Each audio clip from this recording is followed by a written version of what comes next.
हे कृष्णा, सभी वैष्णव भक्तों को हमारी ओर से दंडवत प्रणाम। आज हम लोग भक्तमाल कथा में एक नए भक्त का आख्यान सुनेंगे, एक भक्तमती नारी का आख्यान सुनेंगे और किस प्रकार से भगवान और संत जन कैसे कृपा करते हैं भक्तों के ऊपर, इसका श्रवण करेंगे।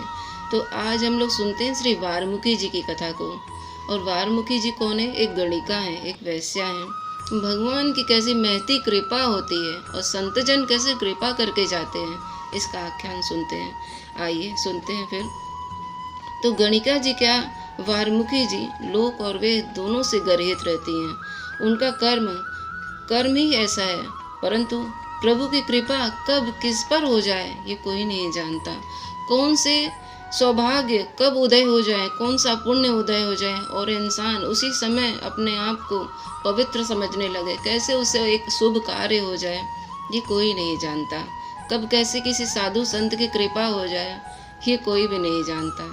कि पूर्व जन्म के कौन सा ऐसा पुण्य है जो उदय हो गया और साधुओं की महती कृपा हो गई। तो श्री वारमुखी जी कहीं नगर से बाहर गई हुई रहती हैं, जो एक वैश्या हैं, और उनके द्वार पर कुछ साधु लोग संत जमात लेकर के आते हैं और एक छत्ता गाड़ करके पीपल के पेड़ के नीचे बैठ जाते हैं। छत्ता गाड़ के भगवान का श्री विग्रह वहाँ पर स्थापित करते हैं और वहाँ पर कोई भगवान को चावल डुला रहा है, कोई भगवान का बर्तन मल रहा है, वहाँ पे अगरू जल रहा है भगवान के लिए, और कहीं चंदन कोई घिस रहा है। इस प्रकार से सब संत जन अपना अपना कार्य कर रहे थे और कीर्तन और कथा का भी रस आनंद चल रहा था। तो गणिका जी आकर के देखती हैं और मन ही मन सोचती हैं, मैं इनका आतिथ्य कैसे स्वीकार करूं, किस प्रकार से इनके आतिथ्य की सेवा करूं इस अतिथि की।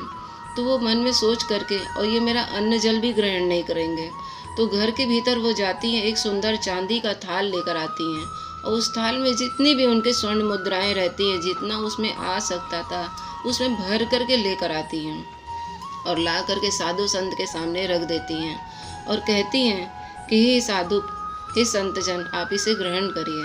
तो उसमें से एक साधु संत रहते हैं, वो पूछते हैं, मैया तुम कौन हो? एक साधु ने पूछा, इतना द्रव्य श्रद्धा से, वो भी अनजान स्त्री का देना, ये कम आश्चर्य की बात नहीं है। तो गणिका जी कहती हैं, आप चाहे जो भी पूछ लें, परंतु मुझसे मेरा परिचय ना पूछिए।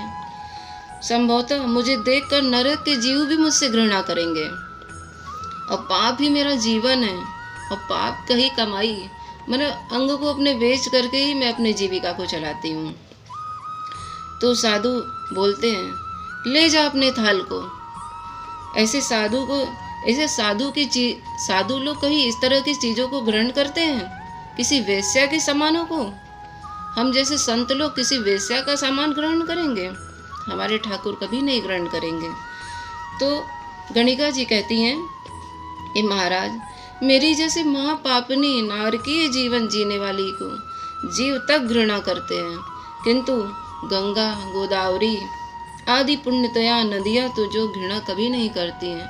मैं रोज नित्य गोदा माता की, जो दक्षिण में गंगा बहती है, गोदा माता की धारा में रोज डुबकी लगाती हूँ और उन्होंने कभी मेरा तिरस्कार नहीं किया। मैं वहाँ रोज स्नान करने जाती हूँ, परंतु साधु लोग तो नदियों से भी अधिक पवित्र होते हैं।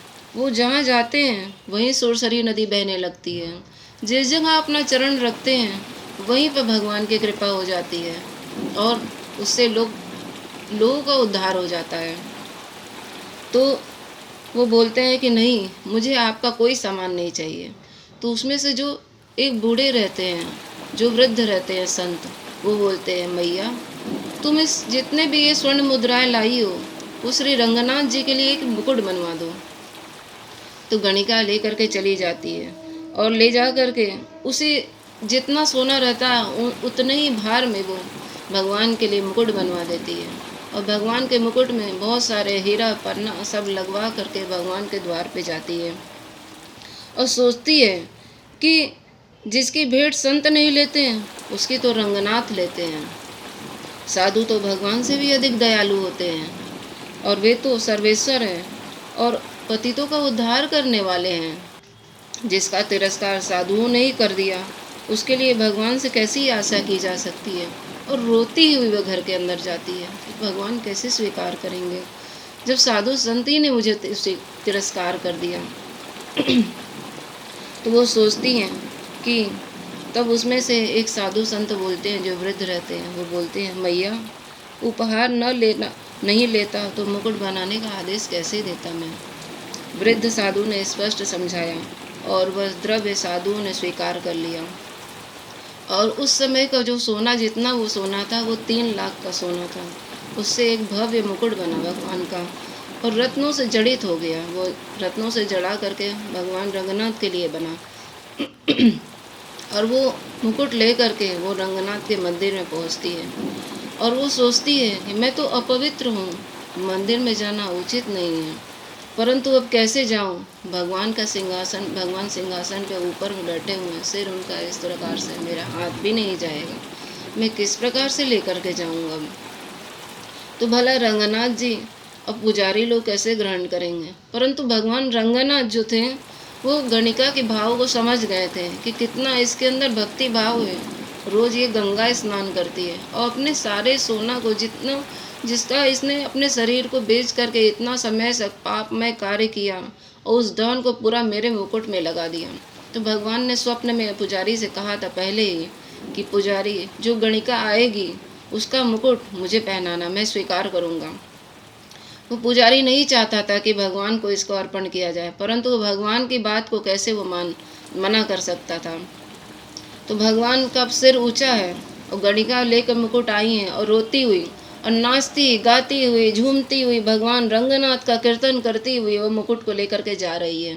भगवान रंगनाथ प्रेम में झूम रही है, रो रो करके अपने आप को बुरा हाल की है कि भगवान मेरे आज मेरे मुकुट को, मेरी भक्ति को किस प्रकार से स्वीकार करेंगे।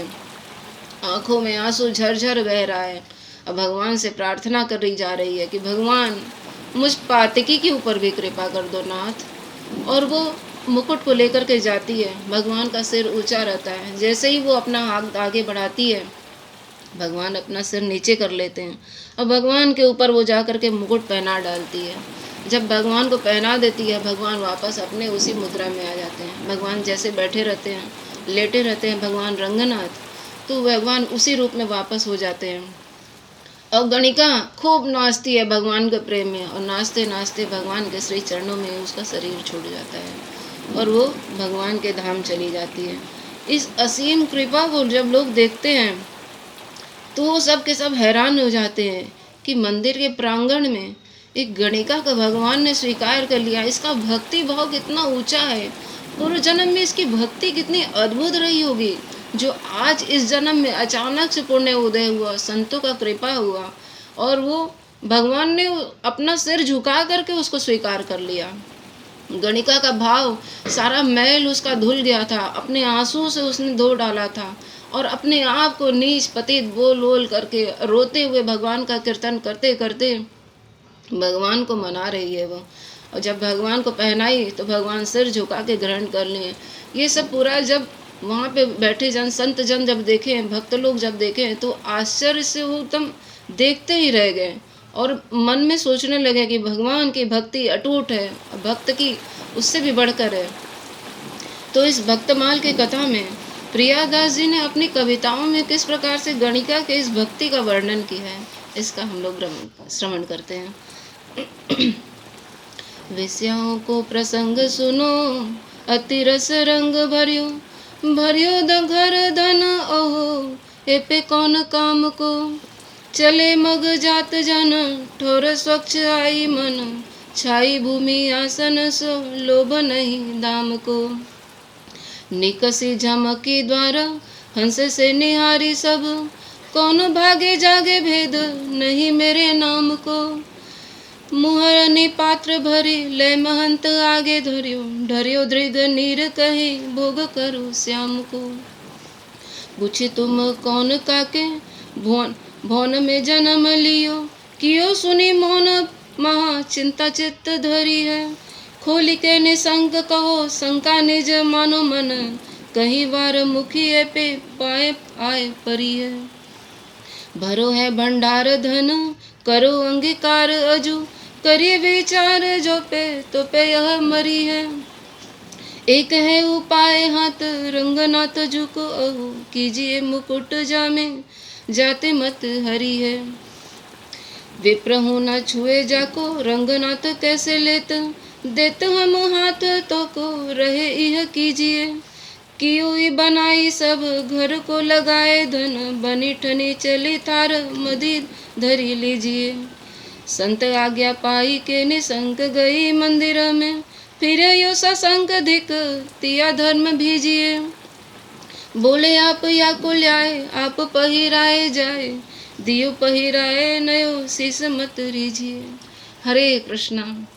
ये बहुत सुंदर है। नाभादास जी ने अब इस पूरी कथाओं को एक कविता में लिख डाला और इतना सुंदर है। जब आप पढ़िएगा, जब इसे आप श्रवण करिएगा पूरा, तो आपको लगेगा, आपकी आंखों से भी आंसू आ जाएगा, आपके रोंगटे भी खड़े हो जाएंगे जब आप सुनिएगा इसे। तब कि भगवान की भक्ति और भगवान भक्तवत्सल भगवान अपने भक्तों पर किस प्रकार से कृपा करते हैं, ये हम तब देख सकते हैं इस कथा से। हरे कृष्णा कृष्ण कृष्ण हरे हरे, हरे राम राम राम हरे हरे। सभी भक्तों को हमारी ओर से दंडवत प्रणाम। आपको इन कथाओं में से कौन सा प्रसंग जो आपके हृदय को स्पर्श किया हो, ये जरूर हमें बताइएगा। हरे कृष्णा।